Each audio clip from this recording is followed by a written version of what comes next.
काला नमक चावल की खेती करके देश और विदेश में नाम कमाने वाले रामचेत चौधरी को राष्ट्रपति सम्मान से भी सम्मानित किया गया है। और हम उनसे जानते हैं कि रामचेत चौधरी जी, क्या लग रहा है कि जो सम्मान आपको मिला है राष्ट्रपति द्वारा, पद्मश्री सम्मान, कैसा लग रहा है आपको? अब जाहिर बात है कि बड़ा गौरवान्वित महसूस कर रहे हैं। और अभी हमारे पास तो 50 सम्मान मिले हैं देश और विदेश में। 10 सम्मान तो विदेश में मिले हैं, लेकिन ये सम्मान कुछ और ही है। अपने घर में अगर आप सम्मानित होते हो ना, तो उसकी और कीमत होती है। और ख़ास तौर से हम जब संयुक्त राष्ट्र संघ से सेवानिवृत्त होकर लौटे अपने देश में, तो ये 2006 से लौटे और जब से काम कर रहे हैं। तो इस काम में जो उपलब्धि हुई, और ये नहीं कि खाली वो कागजी उपलब्धि हुई, किसानों ने सराहा इसको। 40 गुना इसका रकबा बढ़ गया। पहले 2000 हेक्टेयर पर था, अब 80,000 हेक्टेयर में इसका क्षेत्रफल बढ़ चुका है। जो आपने काला नमक की खेती की, उसमें क्या चीज़ें नई निकल के उसमें आए, और जो पहले भी काला नमक होता था उसमें क्या फ़र्क आया? देखिए, पहले जो काला नमक होता था उसका जो बीज किसानों लगाता था, बाकी तो खाना या बेचने के लिए लेता था, थोड़ा सा उसी में से बचा के रख लेता था। तो उसमें जो बचा के रखा, क्योंकि वैज्ञानिक तरीके से बीज नहीं बनता था, तो उसमें जिसको यहाँ देसी भाषा में खचर बोलते हैं या मिक्सचर, तरह तरह के उसमें मिक्सचर थे। तो एक तो उसकी गुणवत्ता ठीक नहीं है, और काला नमक का जो क्षेत्रफल घटा या ये विलुप्त होने के कगार पर था, उसका कारण ये भी था कि शुद्ध बीज नहीं मिलता था। काला नमक की कोई प्रजाति थी ही नहीं, खाली काला नमक एक शब्द था। तो हमने इसको एकत्र किया किसानों से, और उसमें देखा कि कौन, हर एक नमूना कुछ अलग था। तो जो सबसे अच्छा नमूना था उसको हमने काला नमक केन 3 नाम दिया 2007 में। अच्छा। तो 2007 में उसको नाम देके और आगे शुरू कराया। लोगों ने कहा हाँ साहब, इसे महक तो आ गई है, इसके चावल में भात में मुलायमियत है, लेकिन ये लंबा है, गिर जाता है, कंबाइन हार्वेस्टर से इसकी कटाई नहीं हो सकती है, उपज बहुत ही कम है।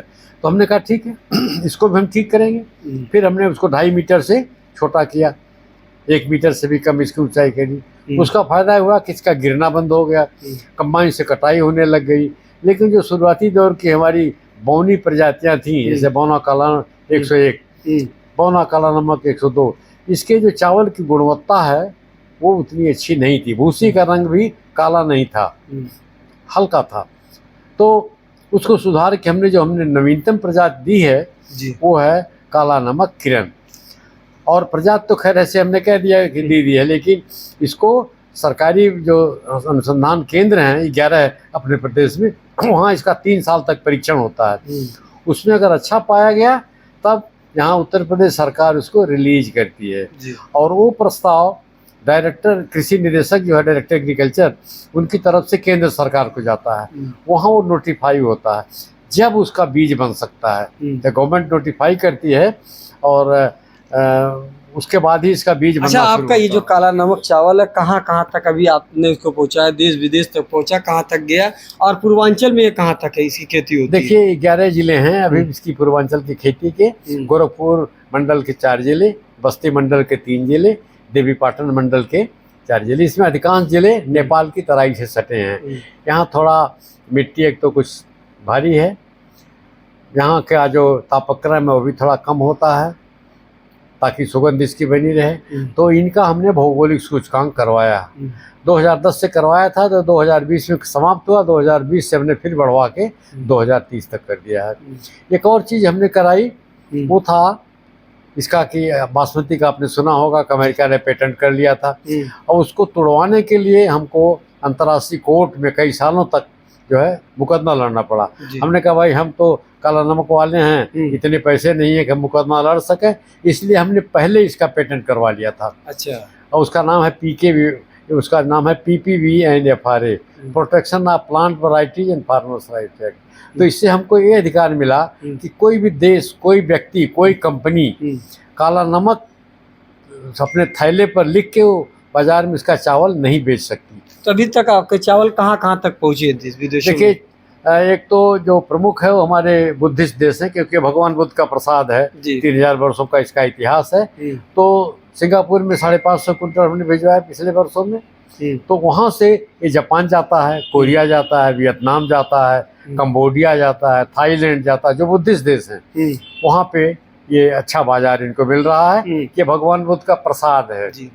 अच्छा, प्रसाद की बात की, जो शुगर पेशेंट उन्हें डॉक्टर कहते हैं कि चावल ना खाइए, तो क्या आपका जो काला नमक चावल आपने जो नई प्रजाति उत्पन्न की है वो कितना क्या फायदेमंद है, खा सकते हैं कि नहीं शुगर पेशेंट? हाँ, देखिए करके देखा गया है कि डॉक्टर भात खाना या चावल खाना इसलिए मना करता है कि इसका ग्लाइसेमिक इंडेक्स अधिकांश प्रजातियों का 85% है कि 100 ग्राम अगर आप खाएंगे चावल तो 85 ग्राम ग्लूकोज बन के आपके खून में जाएगा, वो उससे बढ़ जाता है उसका असर ग्लूकोज का, तो इस नाते डॉक्टर मना करता है।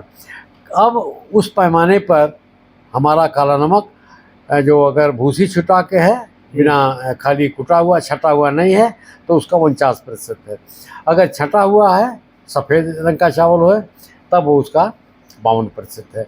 कोई भी खाद्य पदार्थ जिसका ग्लाइसेमिक इंडेक्स 55 से कम होता है उसको डॉक्टरी भाषा में शुगर फ्री कहा जाता है। तो काला नमक की जो हमारी प्रजातियां हैं सारी की सारी शुगर फ्री हैं। तो डायबिटीज ये दवाई नहीं है कि वो शुगर का मरीज ठीक हो जाएगा, लेकिन बढ़ेगा नहीं। मतलब अगर शुगर पेशेंट इसको यूज करता है तो बढ़ेगा नहीं? बढ़ेगा नहीं, जितना है उतना रहेगा। बाद में अपना दवाई करके ठीक कराता रहे, लेकिन भात खाने से उसका शुगर बढ़ेगा नहीं, जिसका तस रहेगा। डॉक्टर साहब चित्राम जी, जो जब अवार्ड आपको मिला, आपके साथ कौन लोग थे, कैसी अनुभूति आपको महसूस हुई? जाहिर बात है कि हम गौरवान्वित महसूस तो खुद तो कर ही रहे हैं, हमसे ज़्यादा गौरवान्वित यहाँ के लोग कर रहे हैं। अब हर जगह मान सम्मान मिलता जा रहा है, एक दो नहीं। अभी इसी को लिए हमको जो पद्मश्री मिल रहा है, इसके आसपास ही और तमाम सम्मान मिले हैं। और आगे कल भी हम लखनऊ जा रहे हैं, वहाँ भी हमारा मान सम्मान किया जाएगा। विश्वविद्यालय मान सम्मान कर रहे हैं। और सबसे बड़ी बात, कल हम जब हवाई अड्डे पर उतरे गोरखपुर, तो वहाँ पे सैकड़ों लोग थे अपने ढोल ताशे के साथ, और वो स्वागत किया और मालाओं से जो है मेरा जो है। कितनी बड़ी उपलब्धि से मानते हैं आप? हैं हम तो बहुत बड़ी उपलब्धि जीवन की, इसे हम कहते हैं सबसे बड़ी उपलब्धि इसको मानते हैं, क्योंकि इसमें किसान का ही नहीं आमदनी तिगुनी हुई। जो डायबिटिक लोग हैं, उसके मधुमेह के रोगी हैं, उनको भात खाने को मिला और किसान की आमदनी तिगुनी हुई इसमें। काले नमक की खेती करके? जी जी जी। अब आपको मोटा मोटी आपको आंकड़ा दे दें कि MSP जो भारत सरकार तय करती है वो करीब 2000 रुपये के आसपास होता है, लेकिन सरकार बहुत ज़्यादा नहीं खरीद पाती क्योंकि उनके पास रखने के गोदाम नहीं है या उतने पैसे भी नहीं होते हैं। तो जैसे ही सरकार ने बंद किया, जो स्थानीय व्यापारी है वो उसको 2000 पर नहीं खरीदता, वो 1500 रुपया 1600 रुपया में खरीद लेगा। जबकि काला नमक अभी भी 3500 रुपया क्विंटल धान अभी भी ये बिक रहा है। तो अपने आप तिगुनी हो गई आमदनी किसान की। धन्यवाद। तो देखिए, काला नमक की खेती करके किसानों की आय दुगनी तुगनी भी होगी। तो चेतराम चौधरी द्वारा ये जो उपलब्धि प्राप्त की गई है, राष्ट्रपति द्वारा इन्हें पद्मश्री सम्मान से सम्मानित किया गया है। और गोरखपुर वासियों के लिए भी ये बड़ी फ़ख्र की बात है, खुशी की बात है कि अपने गोरखपुर के ऐसे व्यक्ति को सम्मान मिला है। गोरखपुर से फैयाज़ अहमद।